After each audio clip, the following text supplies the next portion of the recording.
میرا باپ موچی تھا، میرے چچا تایا لوگ بہت امیر تھے۔ غریب ہونے کی وجہ سے سب رشتہ دار ٹھکرا دیتے تھے۔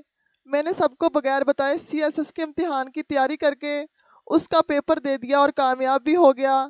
اور ملازمت ملنے پر جب بڑی سی گاڑی اور مٹھائی لے کر ابا کی دکان پر گیا، ابا خوشی سے رونے لگے، لیکن کچھ ہی دیر بعد چچا پولیس کے ساتھ وہاں پہنچے۔ میرے ابا کو دکان فارغ کرنے کے لیے کہا تو یہ دیکھ کر دھنگ رہ گئے۔ جب پولیس والوں نے مجھے سلوٹ کیا، سب ارد گرد کے لوگ برا بھلا کہتے ہوئے وہاں سے نکل گئے۔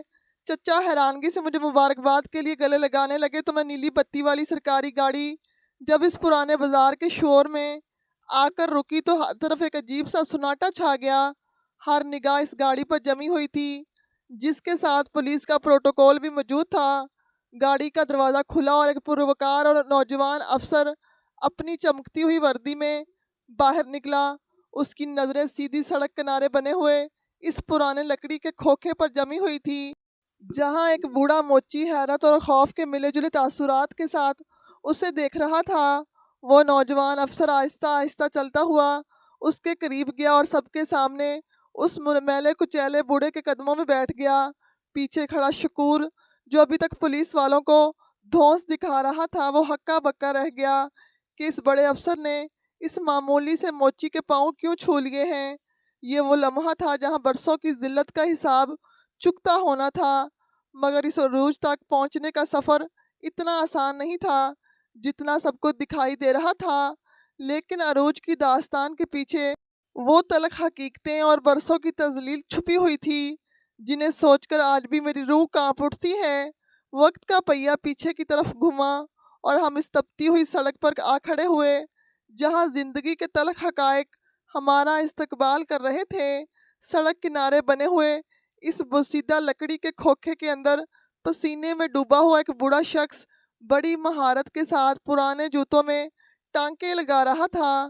اس کے ہاتھ لرز رہے تھے، مگر اس کی ہمت جوان تھی، کیونکہ اسے معلوم تھا کہ اس کے ہر ٹانکے کے بدلے ملنے والے چند روپے اس کے بیٹے کی تعلیم کا واحد سہارا بنیں گے۔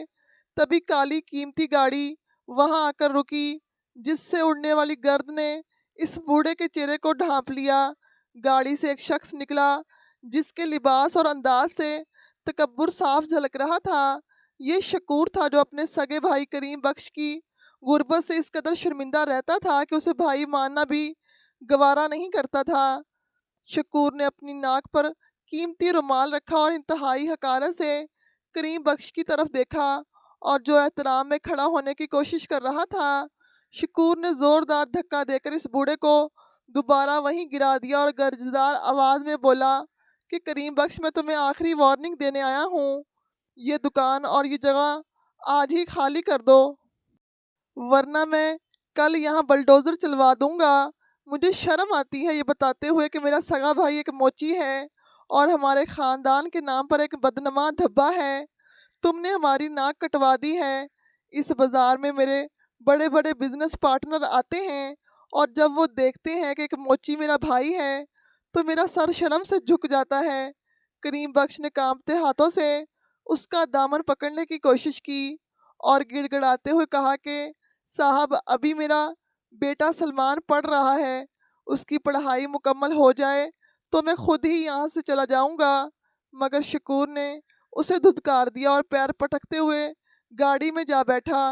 میں دور کھڑا سارا تماشا اپنی آنکھوں سے دیکھ رہا تھا اور میرا خون کھول اٹھا۔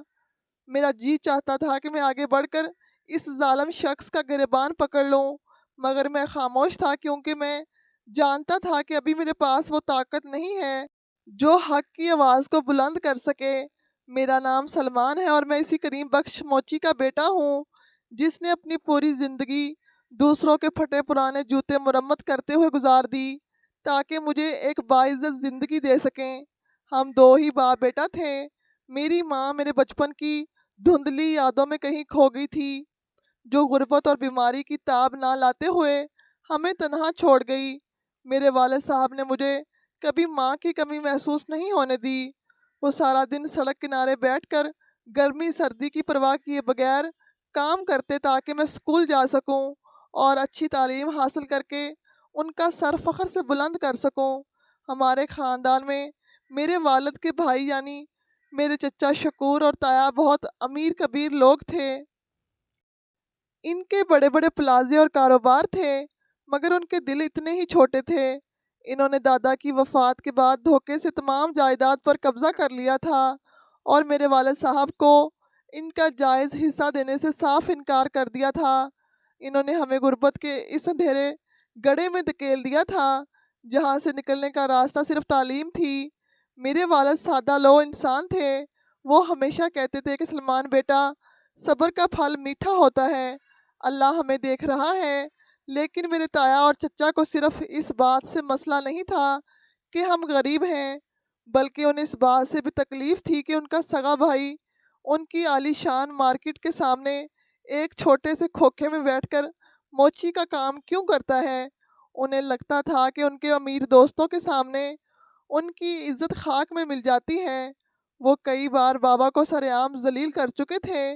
جب شام کو ہم گھر پہنچے تو بابا بہت اداس تھے۔ انہوں نے مجھ سے اپنی تکلیف چھپانے کی بہت کوشش کی، مگر میں ان کی آنکھوں میں چھپا ہوا خوف اور بے بسی صاف پڑھ سکتا تھا۔ میں نے ان کے قریب بیٹھ کر ان کے ہاتھ اپنے ہاتھوں میں لیے تو دیکھا کہ سوئی کے کئی زخم ان کی انگلیوں پر تازے تھے۔ میں نے خاموشی سے ان کے زخموں پر مرہم لگایا اور دل ہی دل میں عہد کیا کہ ایک دن میں ان کے ان زخموں کا حساب ضرور لوں گا۔ بابا نے میرا سر تھپتھپایا اور کہا کہ بیٹا تم بس اپنی پڑھائی پر دھیان دو۔ تمہارے چچا غصے میں کچھ کہہ گئے ہوں گے، وہ برے نہیں ہیں۔ میں ان کے اس جھوٹ پر صرف مسکرا دیا کرتا تھا کیونکہ میں جانتا تھا کہ وہ مجھے پریشان نہیں دیکھنا چاہتے۔ اس رات میں کافی دیر تک جاگتا رہا، اس لائبریری کی پرانی کتابوں کے درمیان اپنی تقدیر بدلنے کا منصوبہ بناتا رہا۔ مجھے معلوم تھا کہ اب مجھے اپنی کوششوں کو دگنا کرنا ہوگا کیونکہ میرے پاس وقت کم تھا۔ دشمن کے ارادے بہت خطرناک تھے۔ وقت گزرنے کا پتہ ہی نہیں چلا اور کئی مہینے بیت گئے۔ میں نے اپنی زندگی کو ایک مشین کی طرح بنا لیا تھا۔ صبح یونیورسٹی جانا، پھر وہیں سے سیدھا اس بڑی سی لائبریری پہنچنا جہاں میں نے رات گئے تک چوکیدار کی نوکری کر رکھی تھی۔ میرے والد کو یہی معلوم تھا کہ میں صرف اپنی پڑھائی پر توجہ دے رہا ہوں۔ میں نہیں چاہتا تھا کہ ان کے کندھوں پر میری کتابوں اور فیس کا بوجھ بھی آن پڑے، اس لیے میں نے خاموشی سے یہ بوجھ اپنے سر لے لیا تھا۔ اس لائبریری میں چوکیداری کرتے ہوئے میں صرف پیرا نہیں دیتا تھا بلکہ وہاں موجود ہر اس کتاب کو پڑھ لیا کرتا تھا جو میرے مقصد میں مددگار ثابت ہو سکتی تھی۔ کبھی کبھی رات کے آخری پہر میں جب نیند میری آنکھوں پر غلبہ پانے لگتی تھی تو میں اپنے بابا کے ان زخمی ہاتھوں کو یاد کرتا جو صرف میری خاطر سارا دن پسینے میں شرابور ہوتے اور جوتے مرمت کرتے رہتے تھے۔ ابا کا وہ ٹوٹا ہوا وقار مجھے سونے نہیں دیتا تھا اور میری آنکھوں کی نیند غائب ہو جاتی تھی۔ میں نے تہیہ کر لیا تھا کہ مجھے ایسا بننا ہے کہ جو لوگ آج ہمیں دیکھ کر راستہ بدل لیتے ہیں وہ کل ہمیں دیکھ کر احترام سے کھڑے ہو جائیں۔ ان کا وہ جھکا ہوا سر میری ہمت بندھا دیتا تھا۔ اسی دوران میرے ایک کزن کی شادی کی تقریب آئی جس میں چچا شکور کے ڈر سے ہمیں زبردستی بلایا گیا تھا تاکہ وہ سب کے سامنے اپنی بڑھائی دکھا سکیں۔ بابا نہیں جانا چاہتے تھے لیکن رشتہ داروں کا بھرم رکھنے کے لیے وہ مجھے ساتھ لے کر چلے گئے۔ وہاں کا ماحول ہمارے لیے کسی آزمائش سے کم نہیں تھا کیونکہ ہر مہمان ہمیں حقارت کی نظر سے دیکھ رہا تھا۔ چچی نے جب ہمیں دیکھا تو بلند آواز میں کہا کہ دیکھو شکور، تم نے ان لوگوں کو یہاں کیوں بلایا ہے؟ کیا تمہیں ڈر نہیں لگتا کہ مہمان کیا سوچیں گے کہ ایک موچی ہمارا قریبی رشتہ دار ہے؟ ان کے الفاظ میرے کانوں میں پگھلے ہوئے سیسے کی طرح اتر رہے تھے، مگر میں نے بابا کا ہاتھ تھاما جو شرمندگی سے سر جھکائے کھڑے تھے۔ وہاں موجود رشتہ داروں نے طنز کے تیر چلانے میں کوئی کسر نہیں چھوڑی اور ایک کزن نے تو یہاں تک کہہ دیا تھا کہ سلمان میاں، تم جتنا بھی پڑھ لو رہو گے تو موچی کے بیٹے ہی، آخر کار تمہیں بھی اپنے باپ کی دکان پر بیٹھ کر جوتے ہی سینے ہیں۔ اس وقت میرے اندر ایک آگ سی لگی تھی مگر میں نے صرف مسکرا کر ان کی باتوں کو ٹال دیا کیونکہ میں جانتا تھا کہ وقت سب سے